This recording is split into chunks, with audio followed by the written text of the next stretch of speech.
Selamlar herkese. Arkadaşlar şu an Londra'da Richmond Park'tayım. Hava gerçekten mükemmel. Ne üşüyorsunuz ne terliyorsunuz. Etrafta hiç kimse yok. Çünkü şu an Richmond Park'ın böyle derinliklerinde insan olmayan bir yere geldim. Sadece kuş sesleri var. Başka hiçbir ses yok. Tek başımayım. Böyle biraz günün tadını çıkarıyorum. Aynı zamanda da sizin için bir video çekeceğim bugün.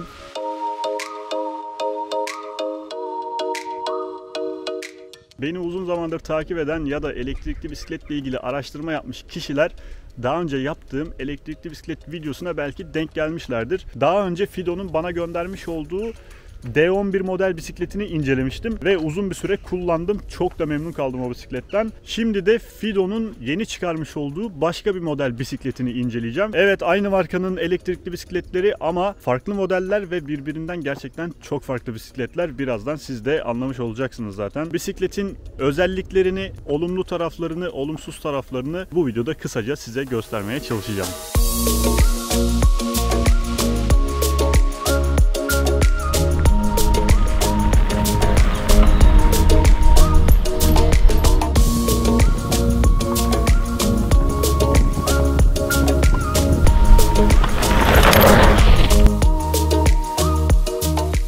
Evet, bisiklet bu arkadaşlar. Fido'nun yeni çıkardığı M21 model elektrikli katlanır dağ bisikleti. Bisikleti kısaca özetleyecek olursam elektrikli, önde ve arkada süspansiyonları olan Fat Tire dediğimiz bu şişman tekerlere sahip, aynı zamanda diğer elektrikli bisikletlerden çok daha güçlü bir motora sahip katlanabilir bir dağ bisikleti. Bana göre bu bisikleti en çekici yapan, en güzel taraflarından birisi de bu bütün saydığım özelliklerin hepsinin aynı anda bir bisikletin içinde oluşu. Hızlıca bisikletin özelliklerinden bahsedeyim. Bu bisiklet arka tekerde bulunan 500 watt gücünde bir motora sahip. Daha önce kullandığım elektrikli bisiklet de 250 watt gücünde bir motora sahipti ve ondan çok memnundum. Hiçbir eksikliğini de hissetmemiştim açıkçası. Ama bu bisikleti kullanmaya başladıktan sonra fark ettim ki gerçekten motorun güçlü olması bisikleti bambaşka bir hale getiriyor. Çünkü şu an bu bisikleti kullanırken bir motosiklet kullanıyor gibi hissediyorum kendimi. Bu motorunun 500 watt olması, güçlü olması gerçekten bu bisikleti neredeyse bir scooter'la, bir motosikletle aynı seviyeye getiriyor diyebilirim.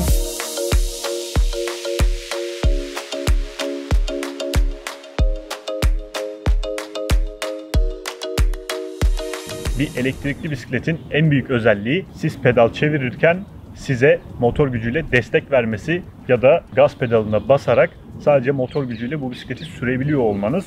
Ve eğer elektrikli bisiklet kullanıyorsanız bu motor gücüne en çok yokuş çıkarken ihtiyaç duyuyorsunuz. Ama birçok elektrikli bisiklet bazı dik yokuşları çıkarken size o yeterli motor gücünü sağlayamıyor. Bir şekilde efor sarf etmeniz gerekiyor.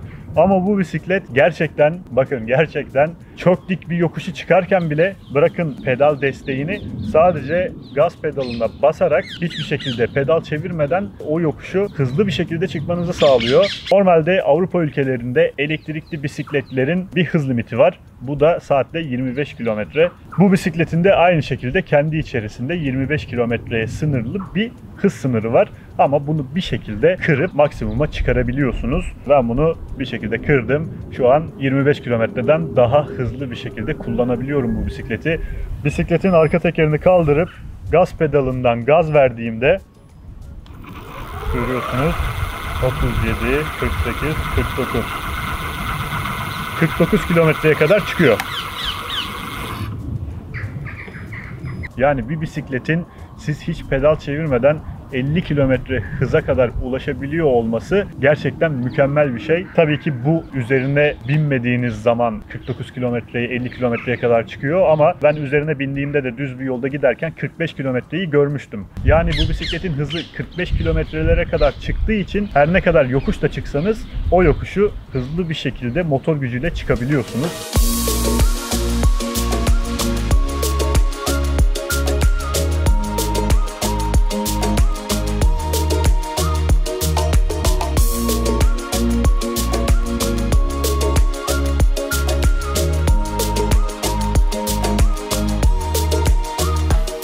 Bisikletin bataryası gövdesinin içerisinde arkadaşlar. Bunu buradaki şarj girişi sayesinde elektriğe bağlayıp şarj edebiliyorsunuz. Ama aynı zamanda şöyle de bir güzelliği var. Bu arada hazır bataryasını gösterirken de katlanmış halini de size göstereyim. Gövdesini de bu şekilde açıyorsunuz. Evet, dediğim gibi bisikletin bataryası bu gövdesinin içerisinde. Bunu da bisikleti açtığınız zaman buradan çıkaramıyorsunuz. Çünkü bunun altında bir tane anahtarı var. Bu anahtar olmadan bu bataryayı da çıkaramıyorsunuz. Aynı zamanda motor gücünü de kullanamıyorsunuz. Bisikleti gönderirken bu anahtardan yedek de gönderiyorlar size. Bunu bu şekilde buraya takıyorsunuz ve bastırarak en sona çevirdiğinizde burası boşa çıkıyor. Ama anahtarı da çekmeniz gerekiyor. Daha sonra bu içerisindeki bataryayı bu şekilde çıkarabiliyorsunuz. Evet, bisikletin bataryası bu arkadaşlar. Bu bataryada 48 volt değerinde, biraz ağır. Elektrikli bisikletlerin bataryaları doğal olarak biraz ağır oluyor ki böyle güçlü bir elektrikli bisiklet için bataryanın ağır olması çok normal. Az önce söylediğim gibi bisikleti bir elektriğe yakın bir yere götürüp gövdesindeki elektrik girişine kabloyu bağlayıp şarj edebiliyorsunuz ama isterseniz bu şekilde bataryayı çıkarıp istediğiniz yere götürüp bunu gene buradaki girişinden şarj edebiliyorsunuz. Bu da size gerçekten çok büyük bir kolaylık sağlıyor. Evet, bataryayı tekrar yerine takalım. Evet, taktıktan sonra kilitliyoruz. Size şu şekilde yandan da göstereyim. Bunu da buradan çekebilirsiniz. Yani bisiklet katlandığı zaman bu hale geliyor. Bunu birçok arabanın bagajına koyabilirsiniz ya da toplu taşımaya binebilirsiniz. Özellikle İngiltere'de, Avrupa'da normal bir bisikletle otobüse, trene, birçok toplu taşıma aracına binemiyorsunuz. Ama eğer bisikletiniz katlanabilirse bunların hepsine binebiliyorsunuz. Bu da bisikletin diğer güzel özelliklerinden birisi. Evet, şimdi bisikleti normal haline getirelim. Bu şekilde kilitliyoruz.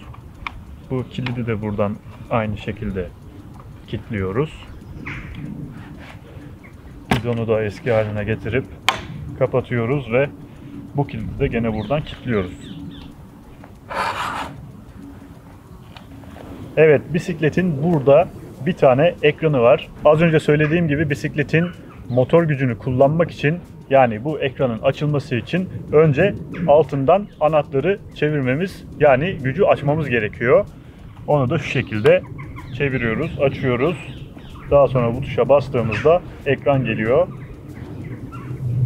Burada bisikletin ne kadar bataryasının kaldığını gösteren bir simge var. Ben böyle güçlü bir bisikletin, böyle hızlı giden bir bisikletin bataryasının çabuk biteceğini düşünüyordum. Ama gerçekten 2 gün boyunca bisikleti kullandım. Londra'nın birçok yerine gittim ve bunun sonunda da bu 5 dişin anca 2 tanesi gitmişti. Yani 3 dişi hala duruyordu. Bu da gerçekten bisikleti güzel yapan taraflarından birisi. Bu batarya simgesinin altında hız göstergesi var. Bu hız göstergesinin yanındaki 1, 2 ve 3 rakamları da siz pedal çevirirken motorun size vereceği gücü gösteriyor. Birinci moda aldığınız zaman pedal çevirirken motor size %25 değerinde bir güç veriyor. Modu 2'ye aldığınız zaman bu motorun size verdiği güç %50'ye çıkıyor. 3'e aldığınız zaman da siz neredeyse hiç efor sarf etmiyorsunuz. Boşa pedal çeviriyor gibi pedal çeviriyorsunuz ve motor size %75 oranında bir güç sağlıyor. Ama buradaki gaz pedalını kullanarak gaz verdiğinizde motorun gücünün tamamını kullanabiliyorsunuz. Yani %100'ünü kullanabiliyorsunuz. Tabii ki motor gücünü buradan kapattığınızda hiçbir şekilde motor size destek vermiyor. Yani bunu normal bir bisiklet gibi kullanabiliyorsunuz. Araziye uygun yapılmış bir bisiklet bu. O yüzden de kalın tekerli arazi tekerleri kullanmışlar ve önde ve arkada amortisör kullanmışlar. Normal sıradan bir bisikleti alıp dağda kullanamazsınız ama dağ bisikletini alıp bunu şehirde de kullanabilirsiniz. Yani bu da bisikletin bir diğer güzel tarafı benim için. Öndeki amortisörünü bu şekilde buradan kilitleyebiliyorsunuz. Yani şu an hiçbir şekilde bisikletin amortisörü yok. Aynı şekilde bunu sona getirdiğiniz zaman da amortisörü maksimum düzeyde kullanabiliyorsunuz. Ben bunu genelde ortada tutuyorum. Evet, bisikletin bahsetmediğim taraflarını düşünüyorum. 7 vitesli bir bisiklet arkadaşlar bu. Burada çok küçük bir detay var. Bisikleti buradan bu şekilde tutup kaldırabiliyorsunuz. Gerçekten küçük görünen şey bazen size çok büyük kolaylıklar sağlıyor. O yüzden bu da hoşuma giden taraflarından birisi. Onun dışında bisikletin üzerinde kendisine ait bir tane ışığı var. Üstteki tuşa basarak ışığını açabiliyorsunuz.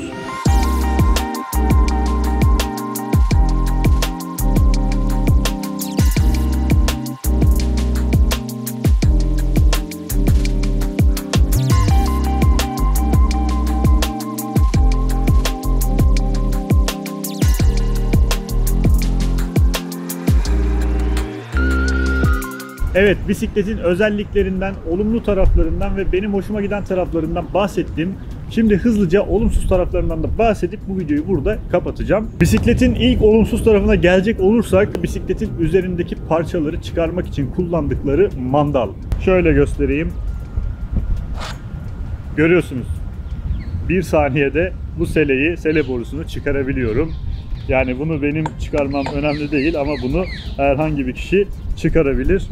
O yüzden hiç güvenli bir tercih değil bence. Aynı şekilde bu gördüğünüz herkes tarafından dikkat çeken bu kalın tekerlerin ön tarafındaki tekerin gene aynı şekilde mandalı açarak kolayca çıkıyor olması. Aslında bunlar küçük şeyler ama gerçekten benim için çok büyük bir problem bu. Az önce de söylediğim gibi aslında bu birçok bisikletin olumsuz tarafı ve bence hiçbir bisiklet parçalarını çıkarmak için mandal sistemi kullanmamalı. En azından bu benim düşüncem. Benim hoşuma gitmeyen taraflarından birisi bu.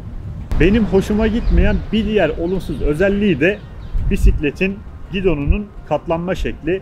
Bu bir katlanır bisiklet. Bisikletin katlanmasındaki amaç bunu küçük bir hale getirip arabanın bagajına ya da herhangi bir yere koyup belki bir yere taşımak ya da orada saklamak. Bisikletin gidonu katlanırken bakın şöyle göstereyim. Gidon bu şekilde geliyor ve burada duruyor. Çünkü gaz pedalı buradaki maşaya takılıyor ve bu neredeyse milimetrik bir hatayla buraya takılıyor. Eğer öyle olmayacaksa da bu gidonun buraya doğru değil de buraya doğru katlanması gerekiyordu bence. Çünkü bunu buraya katladığımız zaman bu sonuna kadar katlanmıyor. Şimdi belki bu çok büyük bir problem değil diye düşüneceksiniz. Evet, aslında çok büyük bir problem değil. Sonuçta bu şekilde de katlanıyor. Ama sıkıntı gaz pedalı tam maşaya denk geliyor. Yani bunu katlayıp bir yere koyduğunuzda bu gidona herhangi bir darbe geldiğinde buradan bu gaz pedalı kırılmış olacak.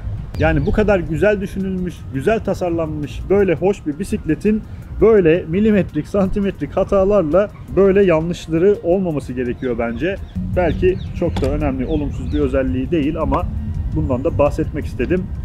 Böyle arkadaşlar, olumlu olumsuz taraflarından bahsetmeye çalıştım. Aklıma gelmeyen, unuttuğum illaki bazı şeyler olmuştur. Onu da açıklama kısmındaki linkten açıp bakabilirsiniz. Benim bisikletle ilgili söyleyeceklerim bu kadar. Bu da böyle bir inceleme videosu oldu. Sonuna kadar izlediğiniz için de teşekkür ediyorum. Bir sonraki videolarda görüşürüz. Kendinize iyi bakın. Bay bay.